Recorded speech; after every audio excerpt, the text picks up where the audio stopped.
अस्सलामु अलैकुम। आप देख रहे हैं TNT+786। जिन्होंने हमारे चैनल को सब्सक्राइब नहीं किया वो सब्सक्राइब कर लें और जिन्होंने मेरी वीडियो को लाइक नहीं किया और लाइक कर लें। चले हम आज की वीडियो देखते हैं। किस्त नंबर 20 सुल्तान जलालुद्दीन मोहम्मद ख्वारिज़्म शाह मुनबकरनी शेख मोहम्मद हयात खारम शाही खानदान के उरूज के असबाब।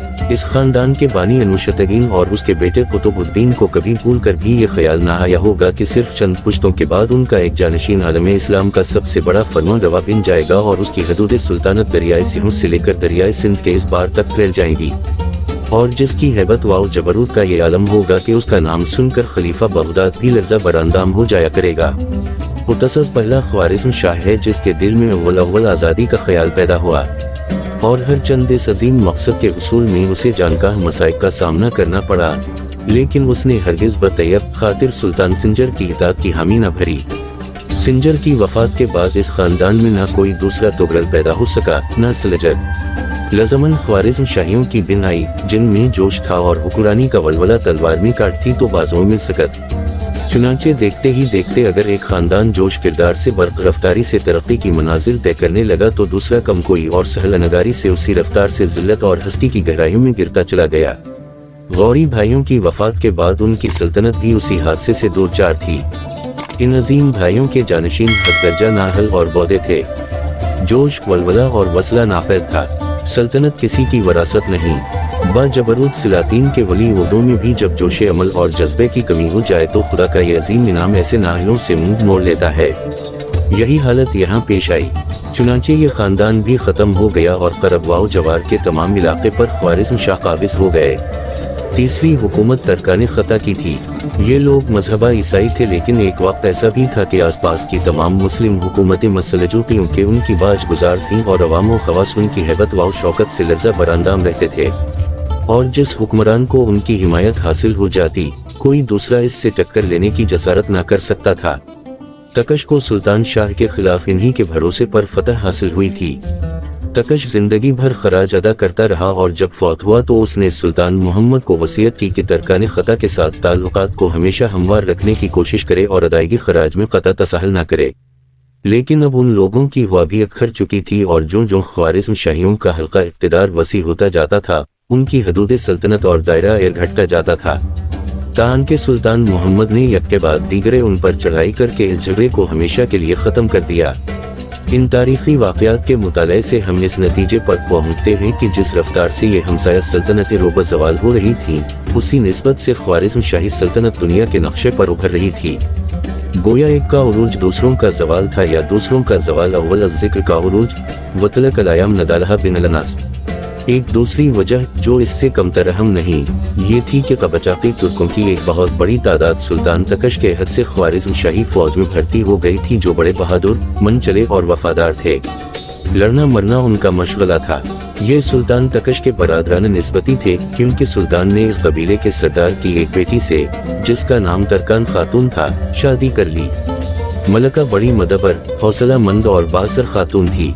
कबचाकी सिपाही इस पर जान निछावर करते थे और दुश्मन के मुकाबले में सरधड़ की बाजी लगा देते थे और मलका के नामूस की खातिर यूं जान तोड़कर लड़ते के फतह कदमों में लौटती। ये इन्हीं बहादुरों की जन निसारी का तोफैल था कि तमाम छोटी बड़ी रियासतें दम तोड़ कर रह गई थीं। ख्वारिज़्म शाहियों के जवाल के असबाब।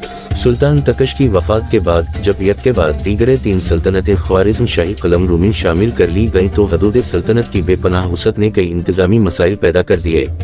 सिंहों के मगरबी किनारे से लेकर सिंध के सहराओं तक फैली हुई सल्तनत का नज़म व नुस्खत दर्जा बेदार मगजी का मुतकाज़ी था। रसल व रसाइल के ज़राए बिल्कुल इब्तिदाई सूरत में थे जो गड़बड़ और बदनज़मी की हालत में चंदम मुफीद साबित नहीं होते थे। दूर दराज के इलाके मरकज़ की हर गिरफ्त से आज़ाद थे। सूबों के हाकिम और बाज गुजार रियासतें जब भी हालात को साजगार पाती मरकज़ का जुआ गर्दन से उतार फेंकते और जितने अरसे में बखैर मरकज़ तक पहुँचती हालात काबू से बाहर हो चुके होते। अहदे हाजिर की तरह देवानी और फौजी महकमे जुदा जुदा न थे। जहां फौज मुतय्यन होती वहां के नज़म व नस्ब की जिम्मेदारी उसी की तहवील में होती। जब फौज का सरदार किसी मुहिम पर रवाना होता इंतजामिया तकरीबन मुअत्तल होकर रह जाती और मकसदा परदारों को खलखेलते का मौका मिल जाता। इस तरह मरकज दिन रात छोटी छोटी बगावतों पर काबू पाने और मटाने में मसरूफ रहता और कमजोर होता रहता। ख्वारिज़्म शाही क़लमरो की वसअत भी इस अमर की मुतकाज़ी थी कि दूर दराज के इलाकों में नज़म व नस्क़ की हालत सकीम रहे और मरकज़ पर कोई उफ्ताद पड़े तो हाथ पाँव शल होकर रह जाएं। जब चंगेज़ खान ने ख्वारिज़्म शाह के खिलाफ चढ़ाई की और मरकज़ ने सोए फहम से खुद को बेबस महसूस किया तो तमाम क़लमरो की क़ुव्वत मुदाफ़ियत एक कलम ख़त्म हो गई और अज़ीम उश्शान महल देखते देखते ज़मीन बोस हो गया। हम बयान कर चुके हैं कि सुल्तान तकश ने कबचाकी तुर्कों के सरदार की बेटी से, जिसका नाम तरकान खातून था, शादी कर ली थी। चूंकि ये लोग बड़े बहादुर और मन चले सिपाही थे और सुल्तान की तमाम फतूहात इन्हीं की जंगबाजी का नतीजा थी, इसलिए तरकान खातून तमाम क़लमरों पर छाई हुई थी। सुल्तान के मुकाबले में इसका अपना अलहदा दरबार था। दरबारी थे, इकाम थे, फजामीन थे, यानी वो सब कुछ था जो लवाज़मात हुकूमत में शुमार होता है। अगर कभी कोई ऐसा हुक्म सादिर हो जाता जो सुल्तान के हुक्म से मुतसादिम होता तो सुल्तान का हुक्म मनसूख मुतसर होता। सुल्तान तकश की वफात के बाद भी तरकान खातून की खुदसरी में कोई फर्क न आया। सुल्तान मोहम्मद दिल से चाहता था कि किसी तरह तरकान खातून की सरगर्मियों और कोई कदगन लगा सके, लेकिन उसे हर दफा नाकामी होती। तरकान खातून की एक आवाज़ हर तमाम कबचाकी तुर्कों की तलवारें नियामों से बाहर निकल आती और सुल्तान जीन पकड़ खामोश हो जाता। इस दो अमली से हुकूमत को नुकसान पहुंचता और सुल्तान की हैसियत मखदूश हो जाती। ऐसी मिसालें भी कमियाब नहीं कि एक अमीर सुल्तान के दरबार से मकबूल होकर मलका के दरबार में मकबूल हो जाता और इस तरह एक ही मुल्क के दो दरबारों में सख्त रकाबत पैदा हो जाती। जिस मुहिम में दो दिल हम नवाना हूँ, जुबानों और हाथों की हम नवाई कभी सौदमनत साबित नहीं होती। दिलों में निफाक हो तो जुबानों पर तलखी आए बगैर नहीं रह सकती। कायर खां अपना जब पुत्रार का वो कम वक़्त और कम फ़याम हाकिम जिसके मकाना फेल ने चंगेज़ खां को सुल्तान के खिलाफ चढ़ाई पर मजबूर कर दिया था, अलाउद्दीन मोहम्मद का हकीकी मामून था। जब चंगेज़ खान ने उसकी हवालगी का मुतालबा किया तो सुल्तान ने साफ इनकार कर दिया, क्योंकि अगर सुल्तान ये हरकत कर बैठता तो तरकान खातून और कबचाकी इसकी जिंदगी हराम कर देते। अगर कायर खान सुल्तान के ननियाल से ताल्लुक़ न रखता होता तो मुमकिन है कि सुल्तान चंगेज़ खान से बिगाड़ पर आमादा न होता और इस तरह आलम इस्लाम एक मुसीबत उज़मी से बच जाता। तरकान ख़ता की रियासत के अखलाक जिसका दारुल सल्तनत था, सुल्तान और चंगेज़ खान की सल्तनतों के दरमियान फासिल रियासत की हैसियत रखती थी, जिसका वजूद सुल्तान के लिए एक नेमत गैर मुतरकबा से कम न था। अगर सुल्तान ने तरकान ख़ता पर हमला करने से पहले इसकी माला और माली पर गौर कर लिया होता तो अखलाक पर हमला करके ख्वाह मख्वा मसाइब को दावत न देता। कहते हैं कि जब सुल्तान ने तरकान ख़ता की शिकस्त के बाद फतह का जश्न मनाया और तमाम क़लमरों में चिरागन किया तो इन अय्याम में एक शख्स ऐसा भी देखा गया जो सुल्तान की कोता अंदेशी पर आंसू बहा रहा था और ख्वारिज़्म शाह के इस फेल से हद दर्जा नाखुश था, क्योंकि वो जानता था कि वहशी मुगलों की हमसाइगी से कैसे खतरनाक नताइज मुरतब हो सकते हैं।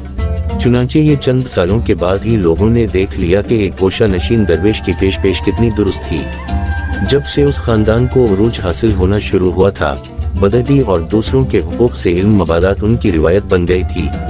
अपनी बात का पास न रखना और वादा करके तोड़ देना उनका रोजमर्रा का मामूल था।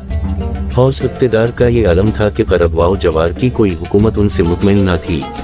जहाँ चाहते और जब चाहते चढ़ाई कर देते। चुनांचे कमजोर हुकूमतों को सर इताअत खत्म किए बगैर चारा न था। किसी और का तो क्या जिक्र, खुद खलीफा बगदाद भी सुल्तान के अताब से न बच सका। इस आम नाराजगी से सुल्तान लोगों की हमदर्दी को बैठा और चूंकि ये हुक्मरान बराह रास्त सुल्तान के मुकाबले में नहीं ठहर सकते थे, इसलिए इन्होंने खुफिया तौर पर चंगेज़ खान से खतवाओ किताबत शुरू कर दी और उसे सुल्तान के खिलाफ इकसाया। चंगेज़ खान भी सुल्तान की दसत दराजियों से सुहा हवा था और इसकी मुतवातिर फतूहात को देख देख कर मतअम्मुल सा रहने लगा था।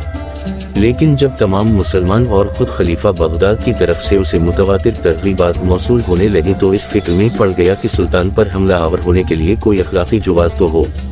चुनांचे ये जुवाज सुल्तान के बदिंदीश मामों ने 400 मुसलमान ताजिरों को कत्ल करके खुद पैदा कर दिया। ऐसा मालूम होता है कि चंगेज़ खान सुल्तान की फतूहात से मुतासिर होकर इससे सिफारती और तिजारती ताल्लुकात पैदा करना चाहता था। चुनांचे इस गर्ज के लिए मुसलमान ताजिरों का काफिला लाखों रुपए का सामान तिजारत लेकर ये मकाम उतरा जहां कायर खान हाकिम था, वारिद हुआ था। कायर खान बड़ा लालची और हरीस आदमी था। कीमती माल व असबाब देखकर मुंह में पानी भराया। सुल्तान को लिखा कि मुगलों का ही जासूस काफिला ताजिरों के लिबास में इकरार में आया हुआ है, जिसका इरादा है कि तमाम सल्तनत के तुल व अज़्म में घूम फिर कर तिजारत के बहाने से दरियाफ्त हालात करे और चंगेज़ खान को इत्तला दे। मैं नहीं चाहता कि इन्हें अंदरून मुल्क आने की इजाज़त दी जाए, हाकिम आला का इंतज़ार है। سلطان نے بلا تأمل لکھ بھیجا کہ تمہیں اس معاملے میں پورا اختیار حاصل ہے، جو چاہو کرو۔ اس ظالم حکمران کو بہانا چاہیے تھا۔ 400 بے گناہ مسلمان تاجر قتل کر کے ان کا مال و متضبط کر لیا۔ گویا اس بدبخت کے یہاں انسانی زندگی کی کوئی قدر و قیمت تھی، نہ احترام و منزلت۔ چنانچہ جب خود اس خاندان پر بن گئی تو کسی کا دل نہ پسیجا اور کسی کی زبان سے ہمدردی کا ایک لفظ تک نہ نکلا۔ خود غرضی اور بدعہدی نے ان کے ارد گرد ایک ایسا حصار کھینچ دیا تھا کہ کوئی ان کے قریب پھٹکنا گوارا نہ کرتا تھا۔ جیسا کہ اس زمانے کا عام دستور تھا، سلطان کے دربار میں بھی ایک ماہر نجومی موجود رہتا جس سے ہر فوجی مہم شروع کرنے سے پہلے مشورہ لیا جاتا۔ وہ ذائچہ بناتا، سیدھی ٹیڑھی لکیروں کا مطالعہ کرتا اور جو کچھ مناسب معلوم ہوتا اظہار رائے کرتا۔ اگر وہ کسی مہم میں شوکت سے منع کر دیتا تو سلطان کے لیے اس کام میں ہاتھ ڈالنا ناممکن ہو جاتا۔ جب چنگیز خان حملہ آور ہوا تو سلطان نے حسب معمول درباری نجومی سے مشورہ کیا۔ اس نے کہا کہ سلطان کا ستارہ زوال میں ہے، اسے چاہیے کہ 2 سال تک دشمن کا سامنا کرنے سے اعتراض کرے۔ بس پھر کیا تھا، سلطان نے نجومی کے کہے کو پلے باندھ لیا۔ چنانچہ اس بھاگ گرد کا نتیجہ یہ نکلا کہ سلطان کی تمام قوتیں سلب ہو کر رہ گئیں۔ امرا اور اراکین ساتھ بھاگے پھرتے تھے اور شرم کے مارے پسینے میں ڈوب جاتے تھے، لیکن سلطان تھا کہ مزاحمت اور مدافعت کا تصور بھی اس کے دل و دماغ سے غائب ہو چکا تھا۔ نامردی کے اس مظاہرے سے قبچاقی ترک سخت برہم ہوئے۔ بھاگنا اور دشمن کا مقابلہ نہ کرنا ان کی قومی روایات کے خلاف تھا۔ جب دیکھا کہ سلطان پر کسی بات کا اثر نہیں ہوتا اور وہ ان کی شاندار روایت کو اپنے بزدلانہ طرز عمل سے پامال کر رہا ہے تو بطور احتجاج سلطان کے لشکر سے علیحدہ ہو کر چنگیز کی فوج میں شامل ہو گئے، اور ان کا یہ اقدام اونگھاتے کو ٹھیلتے کا بہانہ ثابت ہوا، اور وہی لوگ جو سلطان کے دوست و بازو تھے اس کی بے تدبیری سے اس کے خلاف سفارہ ہو گئے۔ جب سلطان محمد کی وفات کے بعد جلال الدین جانشین ہوا تو ابھی تک خوارزم پر مغلوں کا قبضہ نہیں ہونے پایا تھا۔ سلطان نے باپ کی تجہیز و تکفین کے بعد خوارزم کا رخ کیا تاکہ دیکھے کہ آیا دارالسلطنت کو بچانے کی کوئی صورت نکل سکتی ہے۔ سلطان کے 2 چھوٹے بھائی اوف سلطان اور رزلا بھی وہی قیام پذیر تھے۔ چند روزہ قیام کے دوران سلطان کو معلوم ہو گیا کہ اس کے بھائی اور بعض امرا اس کے خلاف سازش میں مصروف ہیں، اور چونکہ لوگوں کے دل و دماغ پر مغلوں کا ڈر مسلط ہو گیا ہے، اس لیے سردست مزاحمت کی کوئی تدبیر کارگر نہیں ہو سکتی۔ چنانچہ سلطان وہاں سے غزنی کو روانہ ہو گیا اور وہاں 2-4 دن ٹھہرنے کے بعد ہندوستان کو چل دیا۔ جب 2 سال کے قیام کے بعد واپس آیا تو سیدھا آذربائیجان جا پہنچا۔ یہاں سلطان کا پہلا وار و ضبط حاکم آذربائیجان پر پڑا اور آہستہ آہستہ قرب و جوار کے علاقے فتح ہوتے چلے گئے۔